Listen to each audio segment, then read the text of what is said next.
The movie begins with a young man named Greg and his girlfriend Heather as they head to the marina because they're going on a sea trip. It turns out they're on a sightseeing trip to the city and want to rent a boat so they can dive into the water and watch the sharks. As soon as they arrive, they meet an old man named Dave who tells them that he's a friend of Tucker, the owner of the boat they want to rent. They're surprised when Dave warns them about trips like this, saying that the last guy who went on the same trip got bitten by a shark and died. Suddenly, Tucker shows up and greets them, then asks if anyone knows they're coming here. They tell him that they're just visiting the city as tourists and that they went on this trip without telling anyone. They're puzzled when Tucker says that's the smartest thing they could have done. He then takes them onto the boat and they head out into the sea. While they're sailing, Tucker tells them about the shark that bit him when he was a kid and shows them a big scar on his back. Heather feels sympathy for him and asks if there's anyone in his life, and he tells her that he's always lived alone. After a while, they reach a specific spot in the sea, and there Tucker throws bait and blood into the water to attract sharks around the boat. Greg notices that Heather seems nervous and scared to get into the water, but Tucker keeps talking to her and gets her to do some breathing exercises until she calms down. Then he puts them in a metal cage and lowers them into the water. At that moment, the place is filled with sharks, which makes Heather scared and causes her to breathe heavily. But Greg holds her hand and reassures her until she relaxes and starts enjoying the view in front of her. After a while, they come back up to the boat, feeling happy, and they tell Tucker that it was an enjoyable experience. But suddenly, Tucker pulls a dagger from his pocket, stabs Greg with it, and throws him into the water. Then he looks at Heather with a terrifying gaze and welcomes her to the boat, causing Heather to panic and scream in horror. In another place, we see a girl named Zephyr coming out of the supermarket, and when she gets to her car, she meets a young man named Moose, who asks her for a battery jump for his car because it's broken down. Zephyr agrees and goes with him to his car, and while they're on the way, they get to know each other. We learn that Moose works as a real estate agent, while Zephyr is a traveler who constantly moves between cities. She also lives in her car and has no house or family. When they get to the car, Zephyr finds out that Moose likes surfing just like she does, and it's clear there's a mutual attraction starting to form between them. So they go to Moose's place and spend the night together, and it seems that Moose is happy having Zephyr around. He goes to prepare food so they can have dinner together, but after he finishes, he's surprised to find that Zephyr left and disappeared. While she's on her way, she notices that the waves are really high, so she decides to go surfing, which is something she loves. But she realizes she forgot the key to her swim gear box, so she looks around and finds a van parked in front of her. She walks toward it to look for something to open the box with, and suddenly Tucker appears in front of her and gives her a key that she can use to open the gearbox. But he asks her why she came here alone, and she tells him that she's always alone and doesn't have anyone with her. He wishes her a good time and walks away. After that, she gets a message from Moose asking where she is, and she tells him she went to the beach and is going into the water. He asks if he can come join her, and she thinks for a moment and tells him the ocean is open to everyone. But suddenly, Tucker comes from behind and strangles her until she passes out. Then he puts tape over her mouth, takes her in his car, and drives her to the boat. The next day, Moose arrives at the place where Zephyr was, but he's surprised to find that she's missing, and there's no trace of her. He takes out his phone and calls her, only to be shocked when her phone rings inside the car. He becomes more worried and decides to go report it to the police. But when the officer asks him for her full name or address, he doesn't know what to say and tells him that he only met her 12 hours ago. So the officer informs him that he can't file a missing person report, but he asks him to describe her appearance and promises to issue a bulletin with her description and start searching for her. The next day, Zephyr regains consciousness and finds herself handcuffed to a bed, which shocks and terrifies her, and she starts screaming. She's stunned when she sees Heather handcuffed to the bed next to hers, and that's when Heather tells her they've been kidnapped and that the boat owner's name is Tucker and that he's mentally unstable. She tells her that he brutally nearly killed her companion right in front of her. While they're talking, Zephyr tries to find something to unlock the handcuffs, and she eventually finds a thin wire that might work. But unfortunately, Tucker walks in with food and water. They take the water from him and drink it all because it's extremely hot. As soon as Tucker leaves the room, Heather passes out, and Zephyr quickly tries to unlock the handcuffs, but she starts feeling dizzy. Suddenly, Tucker walks in and tells her she's going to pass out in a few moments, revealing that he had put a sedative in the water they drank. Then he sees the wire in Zafir's hand, takes it from her, and tells her he loves prey that resists. Before Zephyr can reply, she loses consciousness. A while later, she wakes up to find herself handcuffed to a chair on the deck of the boat. When she looks beside her, she sees Heather also handcuffed and lying on the floor. Tucker is standing behind her with a camera pointed toward the ocean. Then he walks over to Heather, takes a lock of her hair, activates the winch that Heather is tied to, and lifts her above the water, which is full of sharks, then slowly lowers her in while she screams in terror. At that moment, Zephyr also starts screaming and begs him not to lower her into the water. But Tucker ignores her pleas and starts filming Heather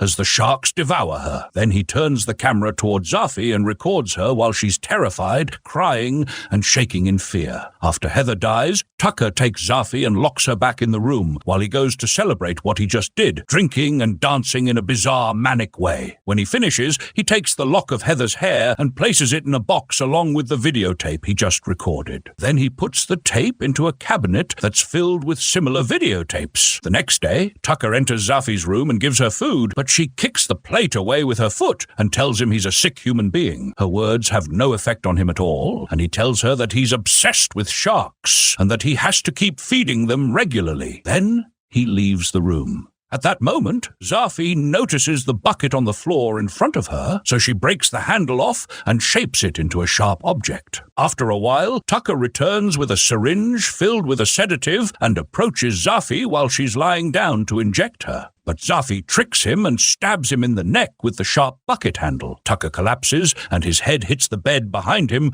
causing him to lose consciousness. Zephyr quickly moves, takes the key to the handcuffs from him, and frees herself. But when she gets close to him to grab the dagger he was carrying, she's shocked to see him regain consciousness and grab her hand. She strikes him and runs out of the room. Tucker gets up and chases after her before she can lock the door behind her. She runs quickly and climbs the stairs to reach the deck of the boat. Tucker runs after her and manages to inject her with the sedative, but she hits him again and keeps moving forward until she reaches the control cabin. There she tries to contact the Coast Guard to ask for help, but she's shocked to find the transmitter broken. She notices a nearby ship and starts shouting at the top of her lungs. At that moment, the sedative starts to kick in and she begins to feel dizzy. Suddenly, Tucker appears in front of her and starts approaching, so she grabs the camera to defend herself. At that moment, Tucker asks her to put the camera back where it was, but Zephyr throws the camera into the water and jumps in right after it. She swims with all her strength until she loses consciousness. Tucker then uses a hook to pull her back to the boat. The next day, we see rescue teams searching for Zephyr, and Moose is deep in thought, trying to figure out how he might be able to find her. Suddenly, an idea comes to him. He opens an app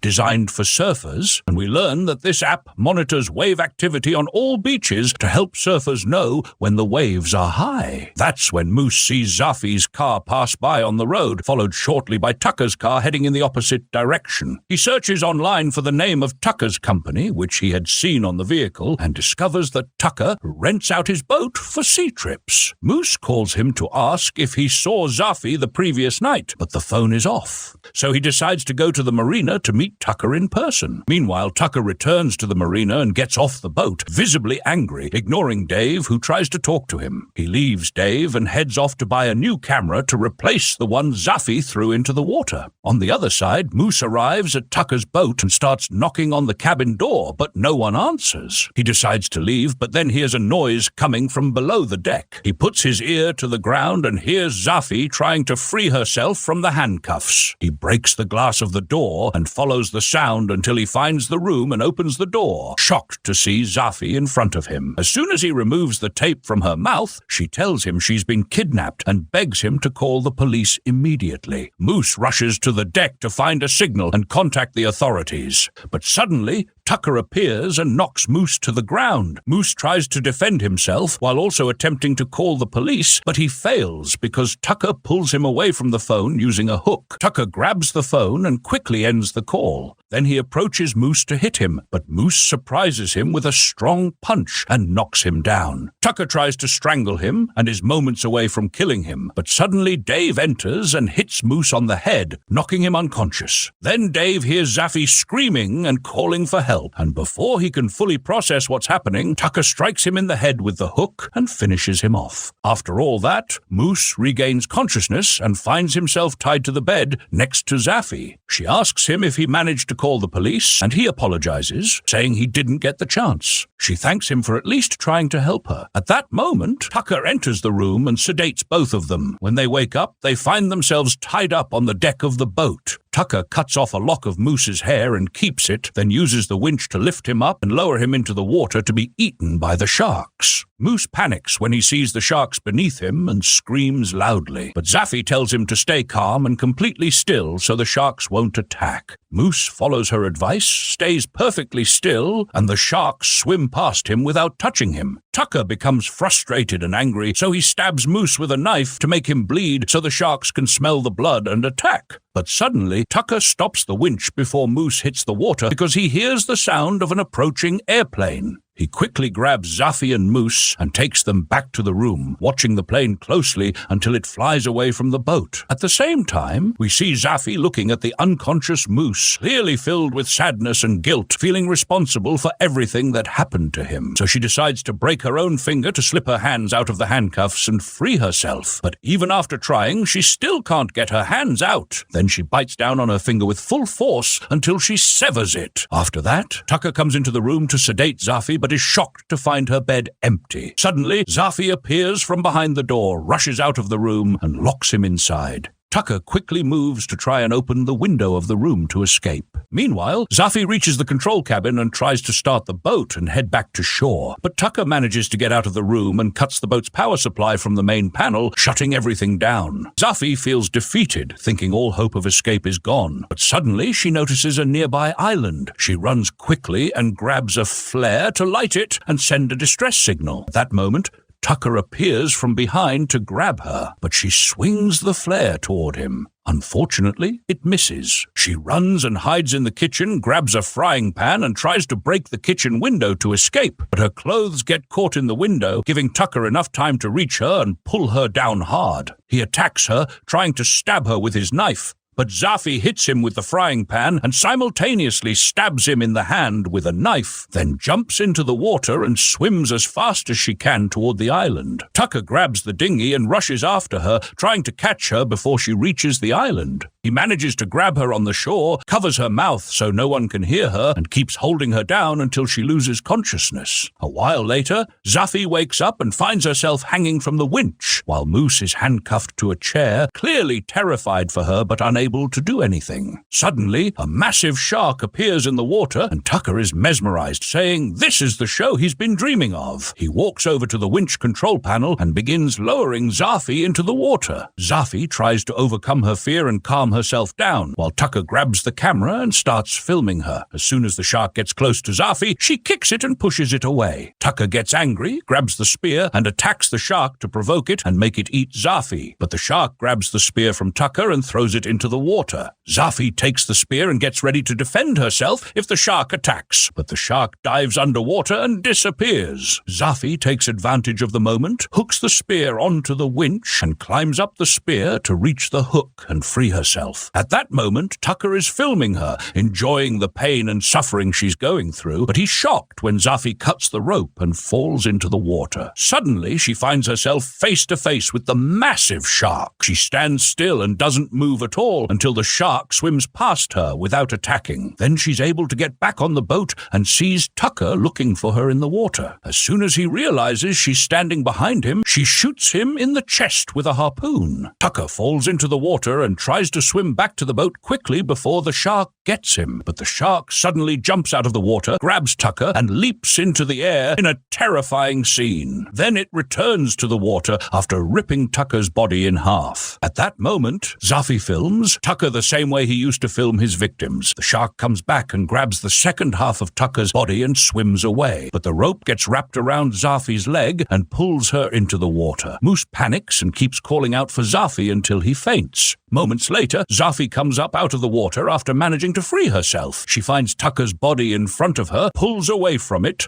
and rushes back to the boat. As soon as she gets there, she tries to wake Moose up, but it's no use. Then she sees a passing boat nearby, so she quickly lights a flare and stands on top of the boat, waving frantically at the other boat to come save them. Luckily, the captain of the other boat sees her and heads in her direction. Zephyr runs back to Moose and tries to wake him, begging him to stay alive because she loves him. That's when Moose wakes up and tells her that he loves her too. And the movie ends. Goodbye.